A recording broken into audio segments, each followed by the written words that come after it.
मराठा आंदोलक आपल्या गाड्या घेऊन थोड्या वेळापूर्वी प्रदेशाध्यक्ष रवींद्र चव्हाण भाजपचे आलेले होते आणि आता उपमुख्यमंत्री एकनाथ शिंदे स्वतः अमित शहा यांच्या भेटीसाठी आलेले आपल्याला पाहायला मिळत आहेत। साहजिकच आहे, आगामी स्थानिक स्वराज्य संस्थांच्या निवडणुका आहेत। सध्या मराठा आरक्षणाचा मुद्दा सुद्धा राज्यामध्ये मोठ्या प्रमाणात सुरू असलेला आपल्याला पाहायला मिळतोय। मनोज जरांगे पाटील स्वतः उपोषणाला बसले आहेत। या सगळ्या मुद्द्यांवरती अमित शहांसोबत काही चर्चा होते का हे बघावं लागणार आहे, कारण प्रमुख नेते जेव्हा एकत्र येतात तेव्हा साहजिकच राज्यातल्या विषयांवरती चर्चा जी आहे ती केली जाते। आता सुद्धा आपण जर पाहिलं तर केंद्रीय गृहमंत्री अमित शहा यांच्या भेटीसाठी रवींद्र चव्हाण आलेले आहेत, त्याचप्रमाणे उपमुख्यमंत्री एकनाथ शिंदे हे सुद्धा स्वतः आलेले आहेत। त्यामुळे साहजिकच राजकीय चर्चा, त्याचप्रमाणे मराठा आरक्षणाबाबत काही चर्चा केंद्रीय गृहमंत्री अमित शहा यांच्यासोबत होते का हे बघावं लागेल। मुख्यमंत्री एकनाथ शिंदे आता सह्याद्रीवर शहांच्या भेटीसाठी आलेले आहेत। प्रोटोकॉलनुसार अमित शहा यांच्या सोबत मुख्यमंत्री आणि उपमुख्यमंत्री सुद्धा गणपती बाप्पाच्या दर्शनासाठी जाऊ शकतात। मग ते मुख्यमंत्री देवेंद्र फडणवीस यांच्या वर्षा निवासस्थानी किंवा मग लालबागच्या राजाच्या दर्शनासाठी सुद्धा शिंदे हे अमित शहा यांच्या सोबत जाऊ शकतात। तर उपमुख्यमंत्री शिंदे आता सह्याद्रीवर शहांच्या भेटीसाठी दाखल झालेले आहेत। आज अमित शहांचा मुंबई दौरा आहे, यामध्ये ते गणपती बाप्पाचं दर्शन दरवर्षीप्रमाणे या ठिकाणी करणार आहेत। अमित शहा आपल्या कुटुंबासह दरवर्षी वर्षाभर गणपती बाप्पाचं दर्शन घेतात। त्याचबरोबर लालबागच्या राजाच्या दर्शनासाठी आणि अंधेरी या ठिकाणी देखील ते बाप्पाच्या दर्शनासाठी जात असतात। तर याही वेळेला अमित शहा आपल्या फॅमिलीसह मुंबईमध्ये आलेले आहेत आणि उपमुख्यमंत्री एकनाथ शिंदे आता सह्याद्रीवर दाखल झालेत शहांच्या भेटीसाठी।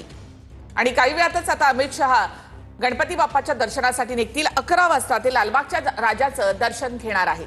तर दुसरी दृश्य आपण पाहतो, एकीकडे केंद्रीय गृहमंत्री मुंबईच्या दौऱ्यावर आहेत, गणपती बाप्पाचं दर्शन घेणार आहेत। दुसरीकडे आपण पाहतो की मनोज जरांगे यांचं आंदोलन मुंबईमध्ये सुरू आहे। मराठा आंदोलक मोठ्या संख्येने मुंबईमध्ये या ठिकाणी आलेले आहेत। ही दृश्य आपण या ठिकाणी पाहतोय।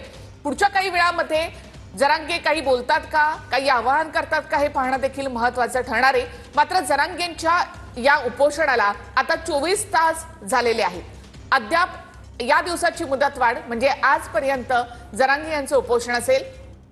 पुढे आणखी मुदतवाढ मागितली जाणार का, सरकारकडून दिली जाणार का हे पाहणं महत्त्वाचं ठरेल की त्याआधी सरकारचं शिष्टमंडळ जरांगे यांना भेटेल, काही यावर तोडगा काढण्याचा काही प्रयत्न केला जाईल, याकडे देखील आपलं लक्ष असणार आहे।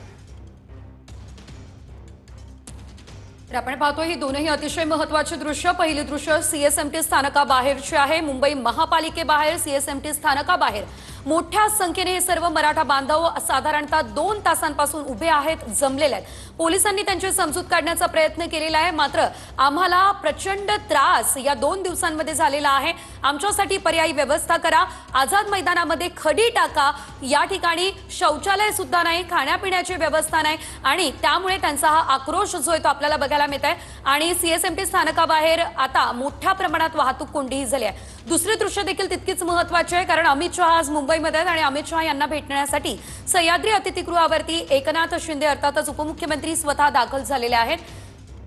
तर दोन दृश्य, सीएसएमटी स्थानकाच्या बाहेर आंदोलकांची गर्दी आणि दुसरीकडे एकनाथ शिंदे अमित शहांच्या भेटीसाठी सह्याद्रीवर। काही वेळातच अमित शहांचा मुंबई दौरा या ठिकाणी सुरू होईल आणि ते गणपती बाप्पाच्या दर्शनासाठी निघणार आहेत। दुसरीकडे सीएसएमटी स्थानकावरची गर्दी कमी करणं आणि या सगळ्या आंदोलकांना आझाद मैदानामध्ये जाण्यासाठी त्यांना विनंती करणं, यासाठी देखील पोलिसांची धावपळ इथे सुरू आहे। मोठा बंदोबस्त तर या ठिकाणी आहे, मात्र पूर्ण शांततेमध्ये मराठा आंदोलक या ठिकाणी उभे आहेत।